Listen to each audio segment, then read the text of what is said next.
We are back. We are Back. live with my man, Nick True, the money man, talking about money because not everybody loves money, but everybody hates not having enough of it. So, 100%.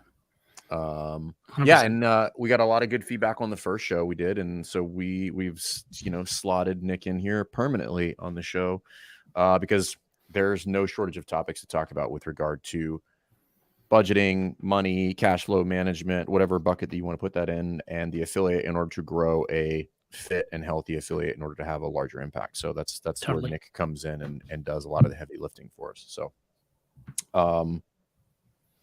Cody, what number episode was the original one? Do you know off the top of your head?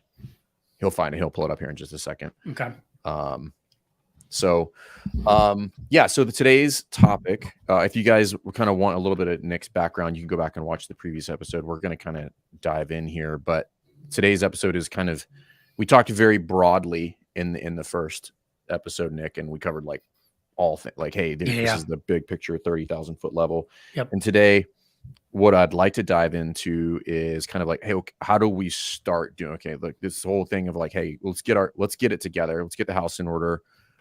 What's that process look like? Where do we typically see people have missteps, and what are some things that gym owners should be considering, affiliate owners should be considering when going through this process? Because we've had I don't know, call it a couple hundred people kind of put through our budget course at this point. Like it's mandatory if everybody comes through the coursework, so you see a ton of these already.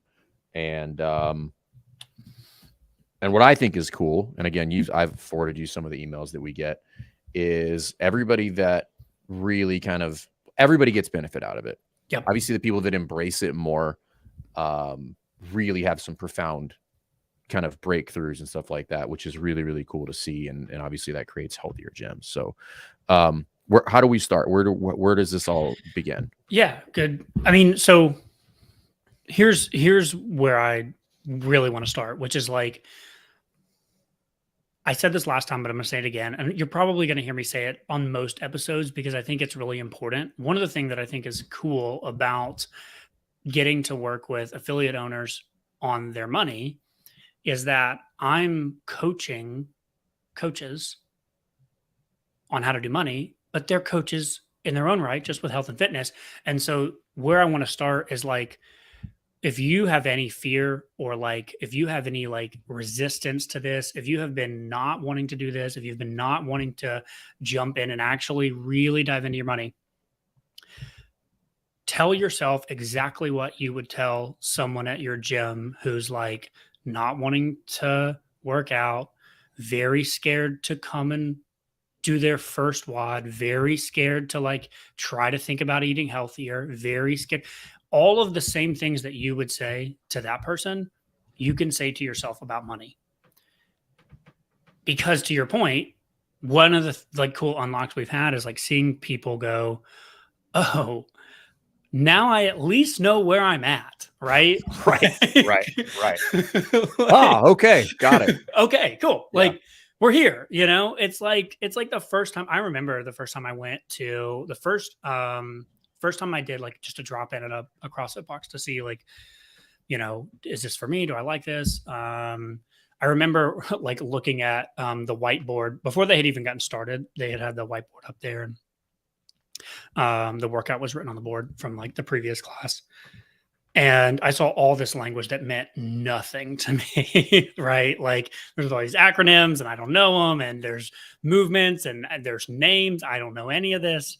And I felt nervous, like I felt like, oh, I don't know if I really can do this. I'm struggling with that. I'm nervous about it, but I knew that I needed to get healthier. I knew I wanted to get fitter, and so I knew that I needed to take this step, right? The same thing is true for your money. And what was nice is after I got done with that first workout, guess what? I at least knew where I was. I was like, yeah, great. It's I can start here. Yeah, and I think the other important there is like it's not weird for people to have resistance here. No, not at all. I was on the phone call. I will not name this person because I did not ask their permission to tell this story. So I'm going to tell that absent of their name. But I was on a phone call maybe 2 weeks ago with somebody, and I said, "Hey, have you finished and gotten everything set up?" And they said, "No, I don't understand. Like, I don't really see the value in this." Yeah. So what I did was I skipped past talking about the budget, and I said, Mhm. "All right, put a pin in it. What are you trying to get done?" Well, I'm trying to make sure that I can get benefits. I wanna make sure that we hire this new coach. I wanna do this other things. And I said, "Do you think it'd be beneficial if you knew exactly how much money you had to in order to make those decisions?" They're like, "Oh, okay, never mind." I said, "And we can walk this is what it allows you Yes. to do. It allows you to do these experiments without actually" and this is what I love about it the most. You can do these experiments without actually executing on it, and then do what I've done in the past, which is have some sort of miscalculation. Yes. Once you've done it, like, you can't put that back. Hmm. But in YNAB, I can run through this hypothetical experiment and Mhm. see if it works. And then I'm like, Yep. "Oh, it works. Good. It worked for 3 months, and now I'm good to go." Yeah. And just that conversation, they were like, "Okay, I'm gonna do it now. I understand. Like, this is actually going to help me solve." And I said, "You don't wanna do this because it stresses you out, but you're telling me you wanna solve this other thing that which is also causing your stress. So your resistance Yes. to fix this is preventing you from solving the problem that you're telling me is causing you a ton of stress." And once we kind of peeled back that, and I said, "This is the tool that allows you to fix that problem that you just said that you wanted to address." And they're like, "Oh, okay, I'm in. Let's do it." Yeah. Um, it's so what you just said. I was going to bring this up today, anyways, but this is perfect. So I've been reading this book, and there's this quote that I loved, and I'm just like I've attached onto this. I'm going to use it all the time now. So this quote by this guy named Donald S. Whitney, and he says, "Discipline without direction is drudgery." Ooh. And this idea that like being disciplined with your money, being disciplined to track all your expenses, to know what's coming in, know what's going out, know where you need the cash, it's work. It requires discipline. It is not always fun. And it is absolutely going to be drudgery if you don't have a sense of direction for why you're doing this. And so, exactly to your point, with this person, like the second they now have, oh, here's the direction I'm trying to go in.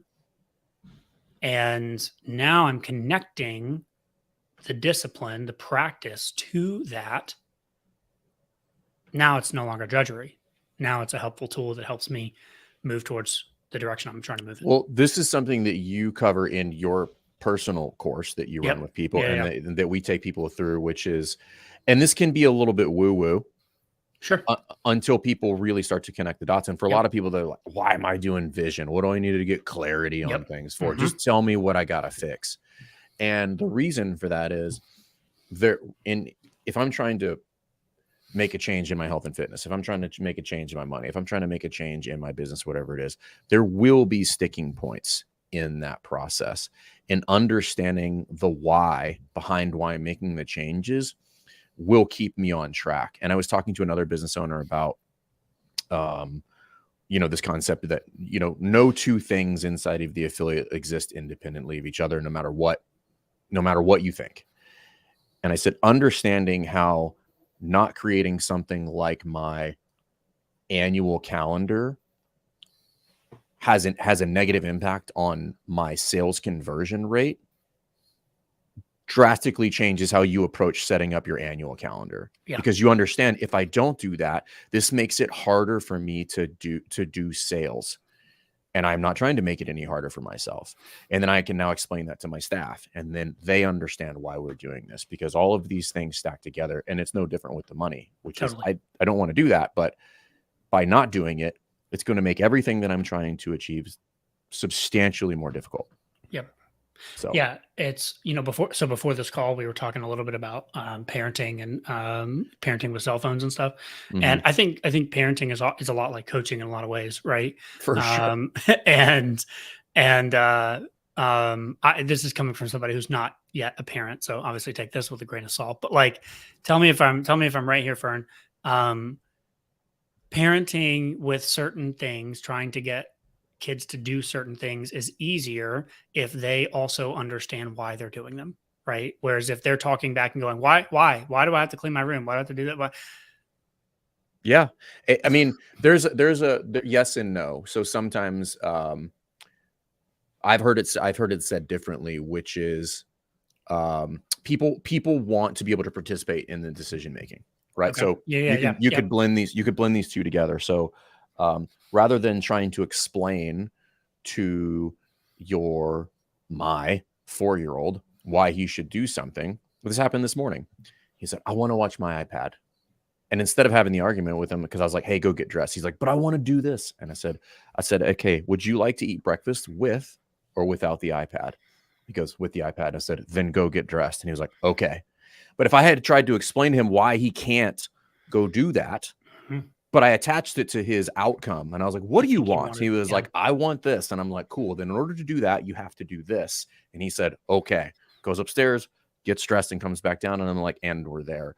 And it's the same thing here when we're talking about adults in this scenario. Is like, what do you want? I want this. And I'm like, cool. Then you're going to need to sort this out in order to have the thing that you want. This is part of the requirement. Yeah. Yeah. And to your point, like a lot of these scenarios that we run, right, is like, I'd like to pay myself more money. Cool. Like, let's just bump up the category for paying yourself more money, not actually pay you any more money this next month, but let's just bump it up and just pretend like we're going to pay you more. Let's see how the budget feels. Or let's go ahead and bump up the category for hiring another coach. Let's see how the budget feels this month.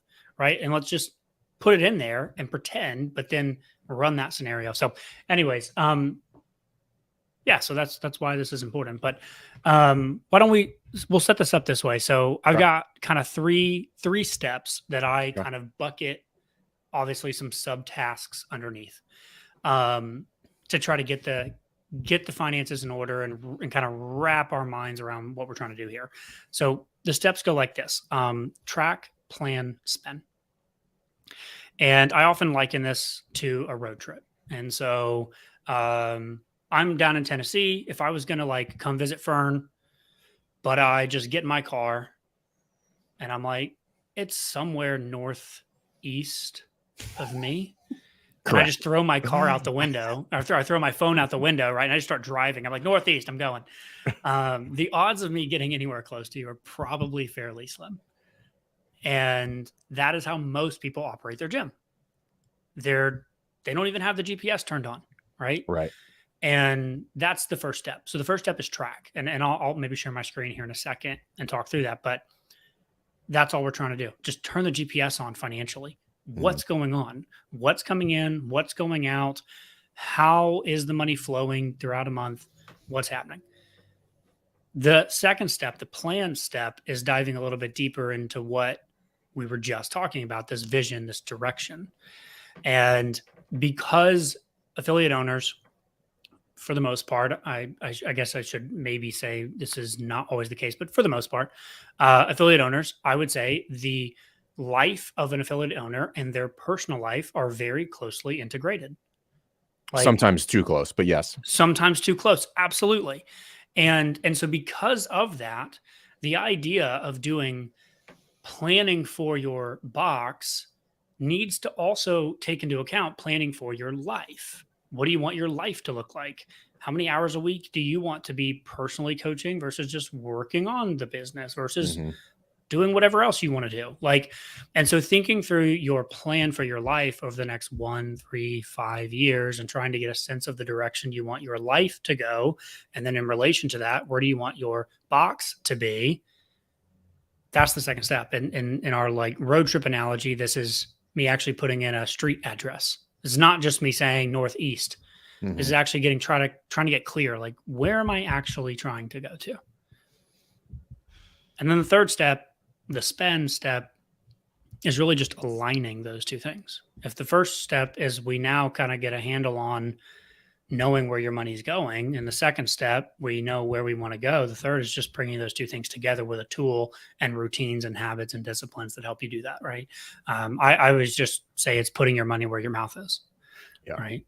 So that's I want to go back to the track, because this is where people, and this is just from what I've seen. So obviously you look at everybody's budget that comes through our course. And I'll talk to them on the small group calls or on our one-on-one calls. And a lot of people get hung up because when they launch this endeavor, essentially they try to do track and plan simultaneously out of the gate. Yeah. And it causes a ton of frustration. And I've done it too. So what I'll tell people is all you're doing on the front end when you get into YNAB and you're in the software is your only job is to go in there and say, yes, that is a charge that I did and that I had in my gym. And this is how it is categorized. Like, that is it. Don't do anything else. Don't try to move money around. Don't try to create your budget. Don't make targets. Don't do any of that stuff. All you're doing is going in there and say, oh, I have a white dot there next to my account, and these are the transactions that imported. And I'm like, I did in fact fill my car up with gas. Yep, that was toilet paper from the store for supplies. That is in fact my internet bill. And yep, that is the check for rent. And you're done. That's it. And I tell everybody, I'm like, you're going to do that for like a month, maybe 45 days. Yep. Don't do anything else other than that, just so that you can go back and say, okay, this is actually what I spend. And you'll find out a lot in that process, by the way. 100%. Like, what? Like, I found when I've launched this, I was like, what is this charge? There were charges I literally still do not know what they are for. Yep. That I was paying probably for 10 years. Like, there's these little one-off charges, 5, 14, something like that. And you're like, what? And when you, and here's the important part. When your accountant rectifies those books, they don't ask you about those in many instances. They're just like, hey, that goes into this category. They're not like, what is this $5 charge for that you've been paying for 10 years? They just assume, oh, that's software. Fine. Whatever. Correct. And I was just like, whoa, what is that? I think I went like, I think on the low end, I think actually they're still written up here. I identified like north of $600 worth of stuff. I'm like, I'm getting rid of that. Like, I just don't need it. Yeah. I just don't need it. Right. Like, is it legit? I could justify it as legit. And there's some of them in there. I'm like, I'm going to dispute that. I literally have no idea what that is. Well, and it's not like, okay, so it's not even about, well, let me back up. So you're absolutely right. Just track, right? It is just like working out. If you've got somebody who's coming in and has not worked out in 10 years, you're not going to be talking to them about nuanced intricacies of being highly efficient with your barbell movements. Like, that's not what you're going to do. You don't cover triple extension on day one. Everybody. No. You're just like, hey, dude, just come and 3 days a week. 3 days a week. Do it. And we'll just see where you're at. Like, that's it. And so the same thing is true here. Just track your expenses. And then, but to your point, the over time, you're absolutely right. Like, our goal is to get more efficient with our money. Money is just a tool that allows us to do stuff, and we want to be efficient with it. And so you're looking at it and you're going like, okay, these expenses are legit that you found. Like, they're legit business expenses. I can totally justify them, but are they actually helping me achieve the goals of my gym? If not, then I'm not being very efficient with my finances, and I should probably cut them. So yeah, let me share my screen and just kind of poke around for a second and kind of show. So let's go here, share screen.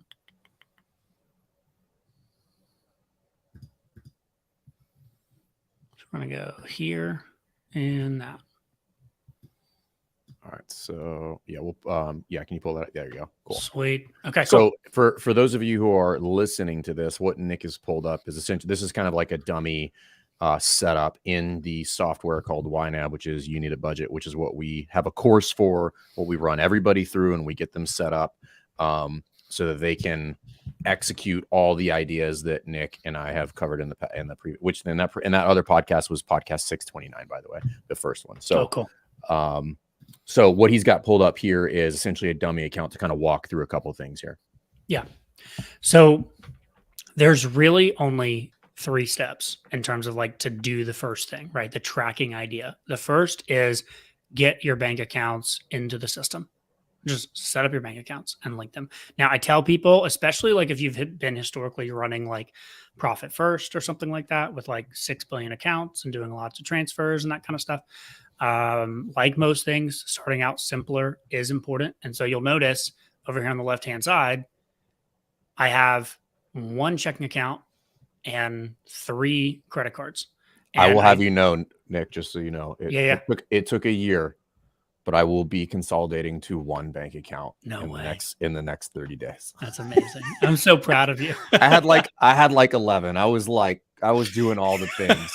And then it just became more and more of a hassle for the transfers and to do the stuff that I wanted. I was like, oh, he was right. He was I right. get it. It's how I was, man. Like I had 7 or 8 bank accounts with my business that I was doing, and I was doing all the transfers. And then when I switched over to YNAB back in 2015, something like that, it took me a little while. Like there's some resistance to my old system, but yeah, once you embrace it, man, it's so much simpler. But if you do have a lot of bank accounts, I just don't add them all in. Just start with like Right. your main operating account. If you're saving for affiliate fees or taxes or insurance or anything like that, just don't add those bank accounts in here yet.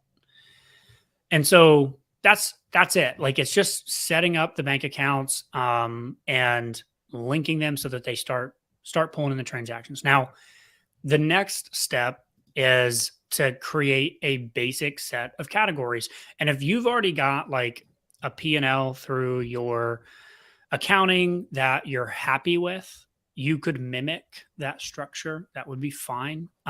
If you would prefer to create a more intuitive structure, not one that the IRS likes to make sense of, but one that just makes more intuitive sense to you, then you can do that. But for Box, it's fairly straightforward. I typically will have a category separate for any retail because I like to see it separate from my operating.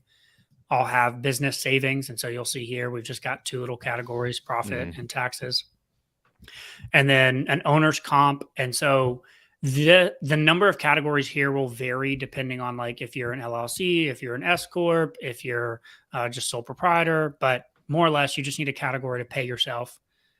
And then the last is all of your operating expenses. And so you can see here, we've got things like the accountant, the affiliate fee, the building rent, paying down an EIDL loan, insurance, marketing costs, meals, supplies, and Amazon. Pretty straightforward. The key takeaway here is for anybody listening, you'll notice in the top right-hand corner, this budget has a total of 29 categories. I try really hard to keep it 30 or under. If you start getting over that, you're just starting to track a lot of stuff that you probably aren't actually going to use to make decisions and are going to be spending a lot more time in here than necessary to get the data that you need. And so the sweet spot to me is 20 to 30 transactions. So cool with that so far, Fern? Yeah. And so when you guys are looking at this, essentially, this is a different version of kind of what your accountant typically does when they go and like classify your transactions to rectify your books. You would just be doing this yourself. It is very easy. It is super easy to do. Yes. I do it for 3 separate businesses, and I might spend on the high end 5 minutes a day. That would be if I had a ton of transactions to go through. Yeah. And that's, I mean, when I've looked at, gosh, I don't know. Like you said, I've looked at thousands of budgets, but I mean, I've looked at a couple hundred just boxes. And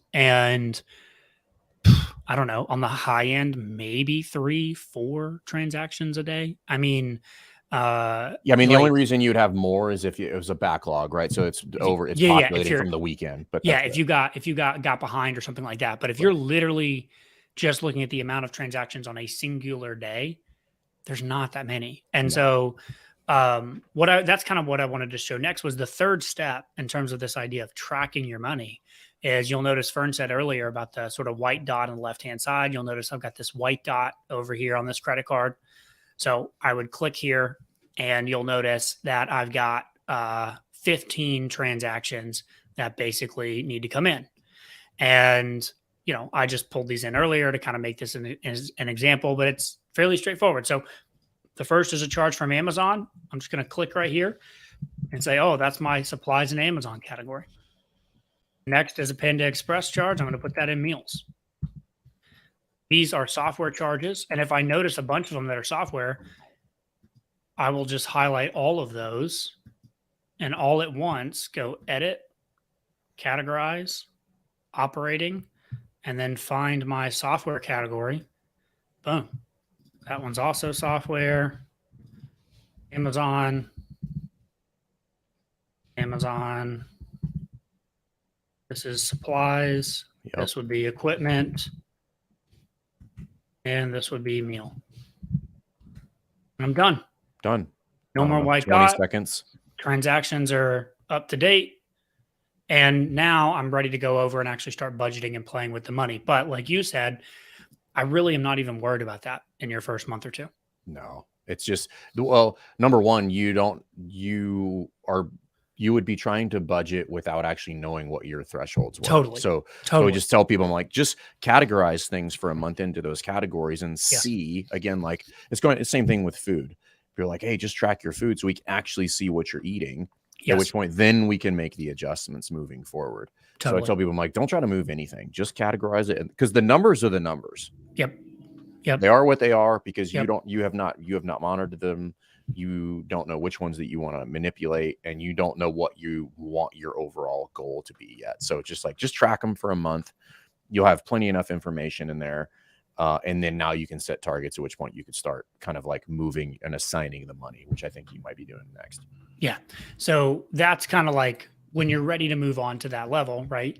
So let's maybe explain, because one of the questions we get, and I've gotten this email, at least 5 or 6 people, affiliate owners have asked me this, and then I get it all the time for personal budgeting, which is why do I use YNAB? Why do I use this tool? Why can I already have QuickBooks? Can I just use that? And there is one key feature that YNAB does that currently that I've seen no other real tool out there does. And this one key feature forces a significant mindset shift. Mm-hmm. That is the key sort of unlock that you need to be able to allocate your money. And so here's that feature. In this example, I've got $16,000 in a checking account. When I come over here to my budget, I have already assigned, well, let me just go back and actually make it even more easy to understand.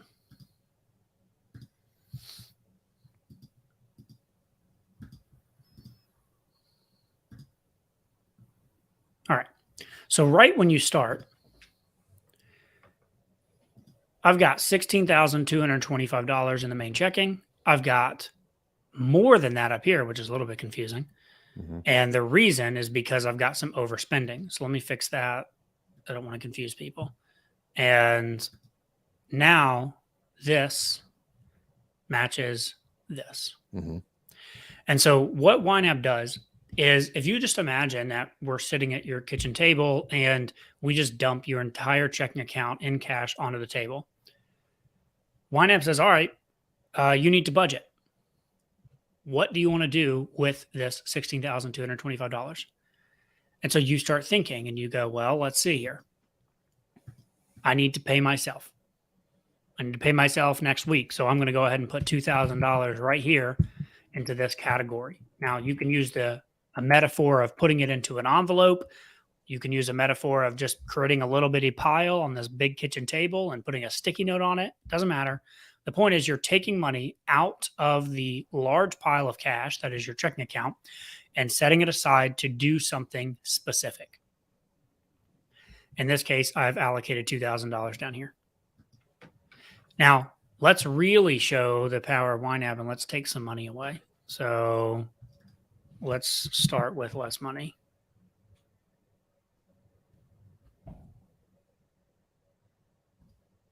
All right, so now I've got money to pay myself, but I've only got $4,000 left in my sort of pile of cash. And when I think about what's coming up, I'm like, well, I know I need to pay that building rent. Let's say I'm going to write that check today, so that has to come out. And then let's say that I know I have a debt payment, and let's say that I also know that I've got to pay my team payroll this coming week, so I'm going to go ahead and add $1,500 there. And now I am almost out of money. And so until I make more money, I only have $150 left to assign. And this is the key. So exactly like the example you gave earlier, right at the beginning of this, let's say that I want to make a decision to go buy a rowing machine, and I'm like, we got a kind of rowing machine's breaking. We need to replace it. So I need $1,000. If I look over at my checking account, it looks like I have enough money to go buy the rower. Right. But if you do, if I just look at that number, if I just look at that you number, could you could technically buy 6 rowers with that much money. Depending on the sales tax state you're in, you could get 5 to 6 rowers. Correct. You're good. Great. Cool. But the problem then is that you will then not be able to pay yourself. You will then not be able to pay the building rent. You won't be able to make your debt payment, and you won't be able to make your team payroll if I just completely siphon all this cash to go buy rowing machines. And that is the power of YNAB, is it forces you to operate as if you don't have credit cards. Now, it handles credit cards well, so don't get scared and say we're telling you got to give them up. But it forces you to operate as if you have to pay for everything in cash. And by doing that, you have to make really clean and efficient decisions with your money. And so in this case, if I need to go buy a rower, I only have $150 in free cash that I can really use. And so what I'm going to do is I'm going to move all of this to the equipment category. And now if I'm like, I want to go buy a rowing machine, I have $150. And I either have to take money from paying myself, paying the building, or paying my team, or wait until more money comes in the door. Because if I go ahead and put, let's say I want to go ahead and put another chunk of money in here. Well, now YNAB says, hey, dude, you don't actually have that much money. The old red box. Totally. Yeah, this red box every time you have fucked up. You have messed up. Yeah. Well, and it's like, imagine, I was just doing this earlier today, and I was showing somebody. They were like, I don't understand the red box. Like, what does it mean? And I said, well, let me show an extreme example. Let's come down here to Amazon, and let's say that I just want to really just load up on Amazon stuff. YNAB says I have $250,000 that I can go spend on my supplies and Amazon category. Right? The available column is like, dude, you're good. Go spend a bunch of money. And then if you look up here, though, it says, hey, dude, you don't actually have that money in your bank account. And so it's confusing to people when it's a small amount. But that shows the point that, like, oh, I literally cannot budget with money that I do not have. Yeah, that's the real key, is that it takes all of the thinking and budgeting it out of it. It says it just forces you to start to budget, and you cannot assign money that you do not have anywhere, at which point your expenses start to shrink just out of just pure necessity to by executing this in the software. And that's the beauty of it, because you really start to narrow things down. I just did I was on it officially for I think 1 year last month. So I went back and I did I saw 2 things. I was over budgeting in the gym, and I was under budgeting personally. So I got to tighten the budget at the gym. And then what I realized was, and I think you had brought this up before, personally, I had been fighting the budget for 6 months. Yeah. And man, I was fighting it. And finally I was just like, I probably should just adjust the budget to what we are actually doing. Yes. And I will be much happier. And as soon as I did it, I was fine. And it wasn't that I was trying to force it into a scenario that was not real. And I was like, all right, well, I'll just adjust it and make the targets different. It's at some point you have to be, like, what it does is it forces you to be honest. Right? Yeah, you'll give in. It's at some point you'll be like, it'll just bludgeon you to death. You'll be like, all right, YNAB is correct. Yes. I can no longer convince myself otherwise. This is how much we spend on groceries. And it's ridiculous, but doesn't matter how much I don't want to spend it on groceries. Like, that is how much we spend on what's groceries. coming out. Yes. And so to your point, that kind of leads right into that next step, which is like, if I can stop my screen share now, but this idea of planning, right, which is like, I actually really like starting with the gym budgets with people. Like if you aren't budgeting at all in any area of your life, I think starting with your gym is much easier than starting with your personal life. That's how I started. And it was so much easier to transfer it over personally. I did it in it took me, I don't know, it probably took me 2 months in the gym, and it took me a week personally. to get it Yeah. up and running. Yeah. And you had that, well, it's like anything, right? You had the baseline for it. Mhm. But the nice thing about it is like, and I know everybody's situation is different in terms of like if you are if you're like single and the gym like 100% supports you, or if you're like married and there's dual income or whatever. I get that everybody's situations are different, but what taking the skills that we're talking about on the gym side, if you go and transfer that to the personal side, does is it then helps you understand, in an ideal world, what do I really need the gym to pay me? And this is where, like, one of the things that I get on to people a lot about is like arbitrary goal setting around the financial numbers they want. Like, I want to hit this much revenue, or I want to hit this much, I want to take home this much or whatever. And it's like very often they're nice whole round numbers that just sound good, right? It's like, oh, really? How funny that your life needs exactly that perfectly round number ending in 0. Right. Really interesting, right? And it forces people to go, oh, actually, maybe that's just like an ego thing. Or maybe that number is what I think is going to impress somebody, or maybe that number is whatever. Whereas if you know exactly how much it costs you to live your personal life, and you then like maybe even add in a few things like, oh, well, I'd really like to buy this kind of house, or I really would like to be able to take this kind of vacation once or twice a year, add in a couple stuff. That's cool. And then we come up with a number and like, okay, in your like kind of living your ideal vision for your life, this is how much money you would need per month to live that life. Cool. Well, now let's just go over to the gym and go, well, how do we figure out how to pay you that much? Right. How many gym members do we need? How many people do we need? How many? Okay, well, cool. If we need that many people to hit this revenue to then pay you that, well, how do we get that many people in here? Right. And so now you're setting goals on the box side that mean something, that are actually tied into this bigger picture Right. of this ideal life that you're going after, not just something arbitrary that sounds cool to say you got this many members. Right. And we do the same thing when people are like, I need 100 members. I'm like, why? What does 100 members have to do with anything? It's just an easy number to look at.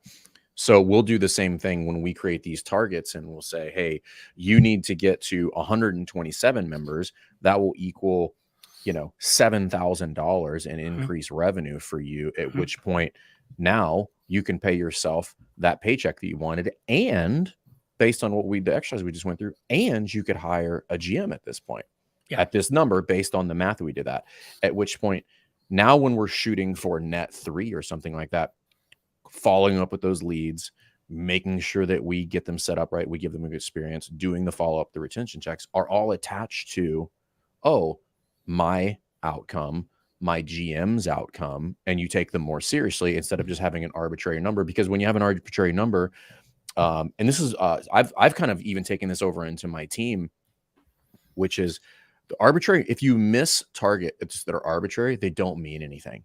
Totally. You're not upset that you missed them. You're just like, oh, I missed it.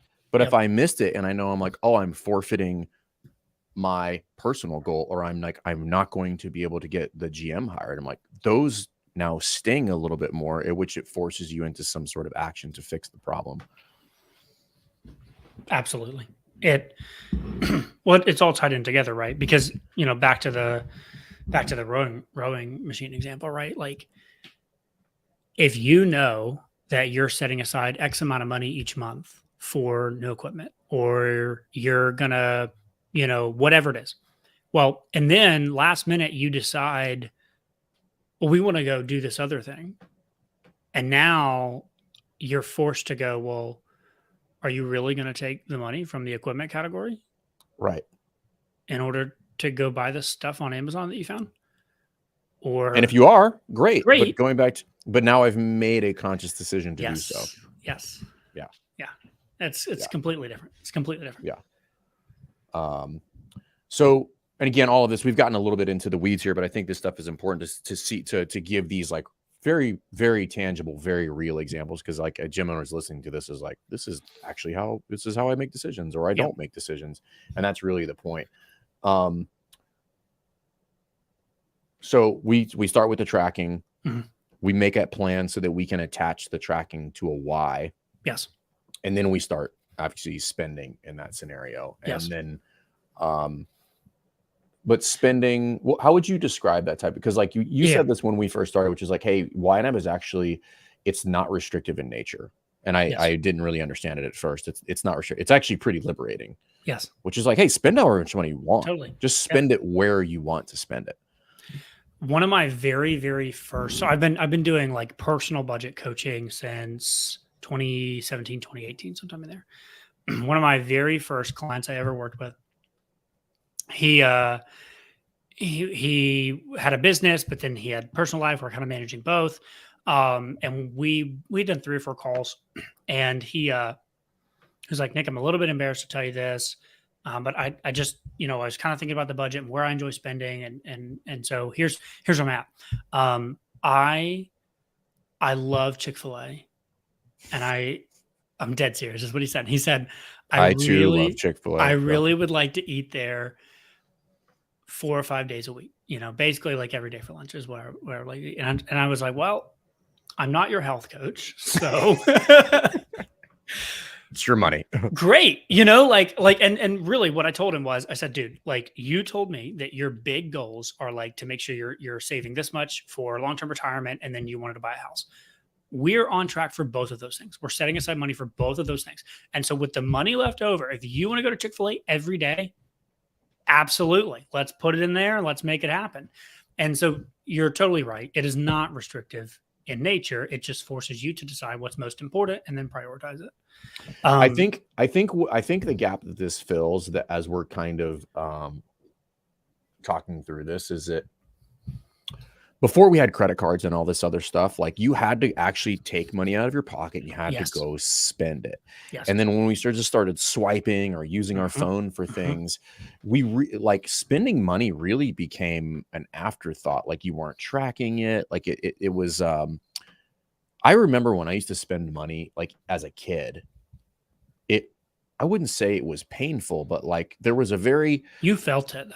I felt it, right? There was a very kind of like tangible feeling when I parted ways with the money, and I either felt really good about parting ways with the money because I wanted that pair of shoes because I had saved for it and all that kind of stuff, or I was just like, man, I don't really want to give this money, but like I have to do it. And I think YNAB actually like brings that back, where when you look at the transactions, you'll be like, yep, that's what I want to spend it on. Or you will have like what I have and everybody else has, when a transaction comes through that you don't want to spend your money on, you will have a visceral reaction to it, regardless of what the dollar figure is. It could be $5, and I'm like, oh God, why am I spending my money on that? Yes. And I'm like, that's not what I want to do. And I think it brings us back to that and like reconnects us to those transactions, because we no longer like spend dollar bills anymore. Totally. Well, it's so fundamentally, right? What is money used for? It's just a value exchange, right? It's just saying, I do not care about this money that I have. I care about this less than the thing that you have, product or service, that you're going to give me if I give you my money, right? You are giving me a product and service, and I am parting with this other thing that I deem less valuable. Well, what credit cards do is they detach us from feeling the value that we have that we're parting with. Exactly what you're saying. And so, yeah, that's the gap that this fills. But so back to your question, you asked about like the spend thing. And so we talked about tracking, fairly straightforward, get in there, start actually freaking tracking your money. Planning is creating a vision. And when I say vision, like I have a sort of a template that I work through, maybe we can talk about that, but like, it's really sitting down and mapping out kind of high level bullet points for the next few years of your life. What are the big rocks that you want to make sure happen in your life over the next couple of years? I break it down into like life and hobbies, and then family relationships, and then finance and career. And I'll put milestones or bullet points kind of under each heading: 2024, 2026, 2030. What are some big things that I want to have accomplished, have done, whatever by those times? And that's the vision. And then the spending plan, all we're doing literally is you pull up the YNAB report and see where you've been spending. And then you pull up your vision doc and you go, am I actually spending money in a way that's going to help me do the thing on this vision? And if the answer is no, which it almost always is, what do we need to change about the budgeting? And this is where we switch from simply tracking to proactively planning with your money. And so the spend step, what I do, I try to boil this down to everybody should have a current focus or priority with their money. And so it's exactly like in fitness, it's pretty hard to simultaneously gain muscle, put on muscle, and lose weight. Those are normally fairly difficult to do at the exact same time. Most people tend to be in like a building phase or a cutting phase. The same thing is true with money. If we have too many financial milestones that we're trying to hit at one time, we don't make a lot of progress. And so as part of the spend step, I want everybody to have kind of a number one focus. And so that means like laying out financial milestones that are going to help towards the vision. And so this was the kind of the other thing I wanted to hit on today, which is like, if you have extra cash, right? So you've gone through, you've tracked your money, you're starting to cut out, like you said, you cut out $600 worth of expenses. And now you're like, cool, what do I do with that $600 that I just cut? The answer is you need to figure out where you're at on this path and then attack with extra cash, that sort of number one focus. And so my sort of milestones or roadmap that I like to follow first is to get what I call in YNAB 1 full month ahead. And that operates like a emergency fund effectively. And so it does two things. One, it breaks paycheck to paycheck, but two, it operates as an emergency fund. And so I define 1 month ahead as, and like when I say this, a lot of people, their brains go, oh, that would be really nice. But here's how it works. You are officially 1 full month ahead when you show up on June 1st. And in YNAB, what I showed earlier, all of your categories are fully funded. So I have all the money to pay my team, all the money to pay the rent, all the money to pay myself, all the money to buy my software, all the money for that month that's needed is done. And then all of the revenue that I make in June, I can put in July. And so I prioritize that even over debt pay down, because what a lot of people do if they're working on debt pay down is that they get let's say they do a really big month, right? They host an event or they just have an influx or a bunch of drop-ins that month or whatever. They're like, oh, cool, we crushed it. They'll just hammer debt. And then inevitably something comes up that they didn't anticipate or that took them off guard. And so what do? Well, now I don't have all the cash because I just spent it last month trying to pay down the debt. So we rack up the debt again. And that cycle is vicious. And so the first milestone is trying to get a month ahead so that then I have a little bit of breathing room. And from there, I start attacking debt. Well, I feel like your kind of philosophy of 1 month ahead is tapping into something very similar that Profit First does, which is like absolutely, yeah, like prioritize you first. Yes, we'll take care of the debt here when we get there, and it'll be easier to take care of the debt if we prioritize you first. Absolutely. And yeah, because I don't know anybody who hasn't been through that, like, oh, extra money paid on the credit card, and I'm like, inevitably I'm like, it would have been real nice to have that money. Yes. And now I have more credit card debt. Yep. And I think that's one of the big ones is again, really prioritizing that, say, nope, I'm definitely not going to spend that here. I'm gonna push that off a little bit, make the minimum payments or whatever I need to, because then I'll be in a better place to speed it. So it's like go slow to go fast type 100%. Deal. Yeah. Go slow on the front end to pay off that debt to pay it off real quick down the road. Yep. So. Yep. So let's say you do get 1 month ahead. I equate like getting a month ahead is like when you see somebody, we'll use females because it happens more often than not. When you see a female that comes in and has now gotten their first pull up, they walk a little different. And when you see a gym owner that is now a full month ahead, They walk a They little walk a different. little They're different. I they're like just like, that. yo, I got this under control. Like I'm good. There's a I like different that. level of confidence when they've done that, because they're really starting to like train that muscle of like, I'm going to manage my cash flow. I'm going to put my money goes where I want my money to go. And I think that's really cool. Once they do that, what's the next step? Yeah. What So do I do now? this is where if you have high interest debt, right? And so high interest debt's generally going to be anything like 10% or above. For some people, maybe it's 8 or 9%, but certainly 10% or above. If you've got debt, I'm going to prioritize that after I'm 1 month ahead. And so if I've got any extra cash, that's what I'm going to do. And so part of this, I said at the beginning, as part of the spend step, we're learning habits and routines that we execute on that are methodical to help move us towards this, right? And so one of those routines is at the end of each month, I go through the budget, takes an extra 5 minutes that day, Mm-hmm. and I look and see, is there anywhere that we came in under, right? Like we set aside this for meals, but we didn't end up spending it all, or we set aside this for supplies and we didn't end up using it all. And if there's anywhere that we came in under, if I don't need it to grow and build up, like my affiliate fee or my insurance or my taxes or something, if it's just kind of like normal stuff and I got a little bit extra, I don't care if it's $2.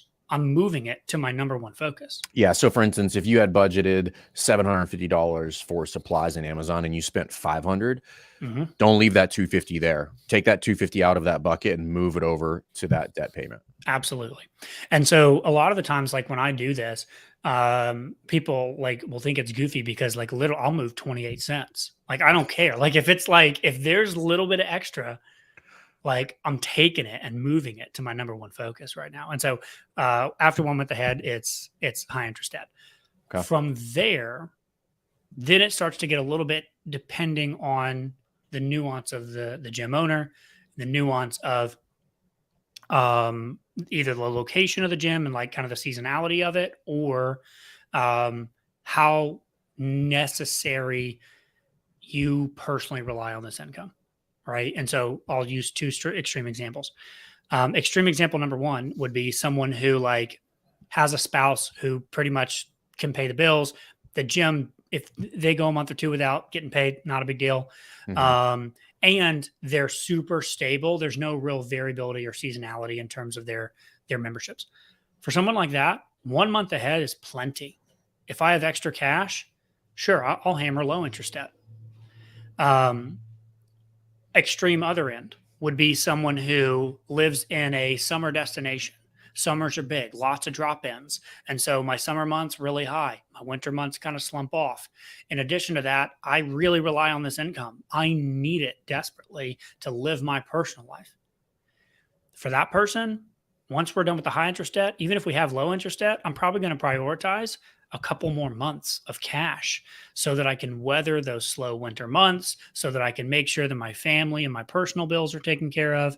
And so somewhere between the two extremes of push for 3 months ahead versus 1 month is plenty, hammer low interest debt, there's a spectrum of people that are going to fall kind of on different places, but it's sort of a toss up between months ahead versus low interest debt at that point. Okay. And then at this point, we're kind of looking at is this where like, okay, now we're pushing towards like, what's your big vision? Bingo. Yes. Yeah. Yeah. And so now, ideally, long before you're even like debt free, you have a vision of where you're really trying to go. You want to buy a building. Yeah. You want to buy. I got to make a right. $150,000 down payment. Yes. It's going to be 20% of the property, whatever it's going to be. Totally. You've got some big picture vision that's pulling you and driving you, right? That discipline requires direction idea. You've got the direction.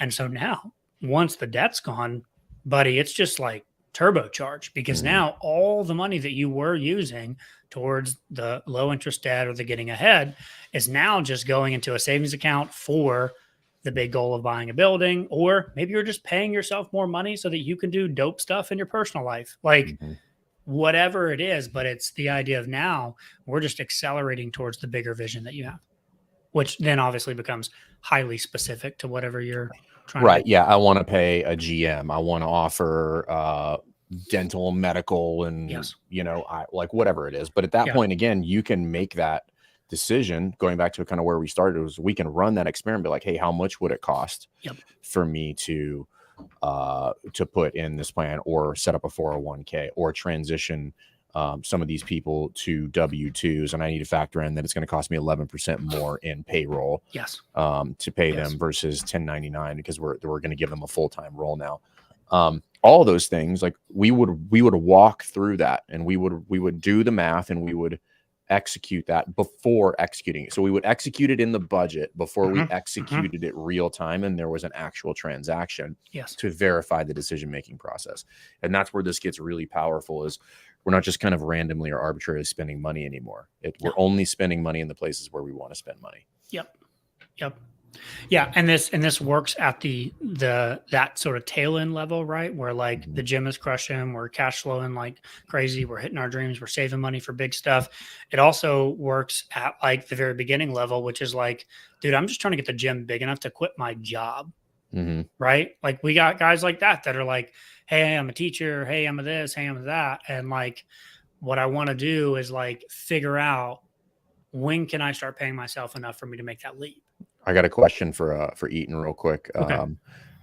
Did you budget this, Eaton? Is giving a $5 donation to the best hour for Cody's coffee addiction in your budget? Why not? Because if it's not, we got to talk, my friend.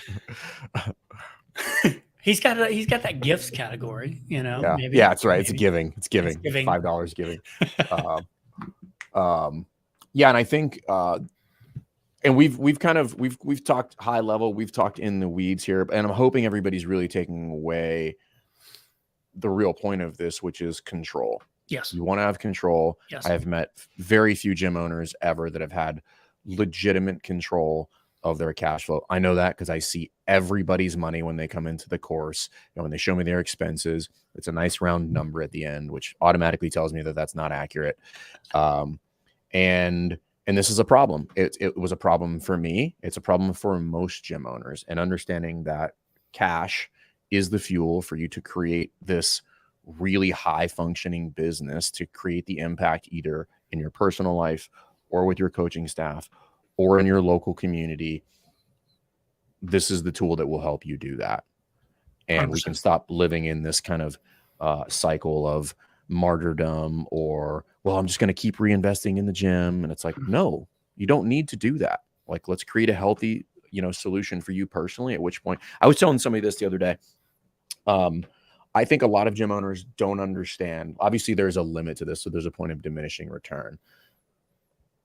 But if I was to pay you $500,000, Nick, you would put up with a higher level of nonsense for $500,000 than if I paid you $500. Yes.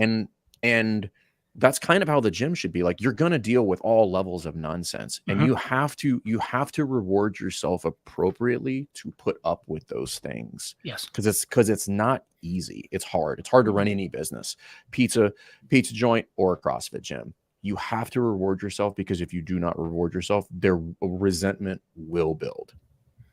Absolutely.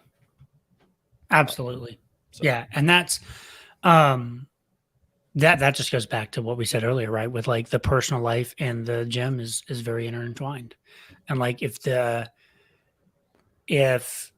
you're, you got into being an affiliate owner for some reason, you didn't just wake up one day and magically find yourself the owner of an affiliate. I mean, normally you decided, sure, even if it started or happened very quickly and that kind of thing, you decided like what you wanted it to be, at least enough that you decided this is worth something to me. And at some point you have to ask yourself, like, is this actually delivering on the expectations that I set when I started this process? And you need to make sure you're rewarded for the hard work, for sure. Yeah. And again, if you're a generous person, you'll only be more generous. Totally. And that's absolutely the way it'll work. So, yeah. Awesome. I think we've covered enough for today. We covered a lot today. And so again, if you guys have not listened to the first episode, go back, episode 629. Cody, when is the next one on the books for? Do you know off the top of your head? We're doing like every 5 weeks or so. Oh my gosh. Yeah. I think. But yeah, we have a whole series through the end of the year. We're going to, so we've talked just generally about money and budgeting. And today we talked about like, hey, what's this process look like to get started? What are kind of like the big milestones as we work through putting a budget together? And these topics will get more and more specific moving forward as we roll out the new shows. If you guys are interested, July 17th. Yep. So there you go. So July 17th Sweet. Is the next show. And again, we'll have these, they'll get more specific. If you guys have questions about this, reach out. This is something we take everybody through in Affiliate University. Nick is the budget coach for us, and that's his specialty. And we let him do a lot of the heavy lifting there, but has profound impact on people running their affiliates. And in many instances, it's not even making more money, just like having control of the money that they do have. So if you're interested in Affiliate U, Cody, that incentive is live now, correct? So if you sign up prior to the games, and share this with any affiliate owner you have, if you sign up prior to the games, we will sponsor a level 1, 2, 3, or 4 for you or for any coach that you want to gift that to. And that will be part of your tuition for Affiliate U. We want to put you guys back onto the continuing education train and put money back into your personal development. And we are willing to do that. So that incentive is live, or not live, is live now.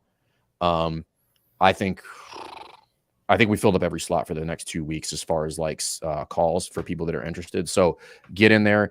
If you have questions about that, or you get in there and you want to book and you don't see anything, you just send an email to support@besthouroftheirday.com and we will get you slotted in there, or just DM us on Instagram and we'll get you guys taken care of. But Nick, thank you as always, my friend. Absolutely. Thanks for having me. And we will see you guys next time. See ya. See ya.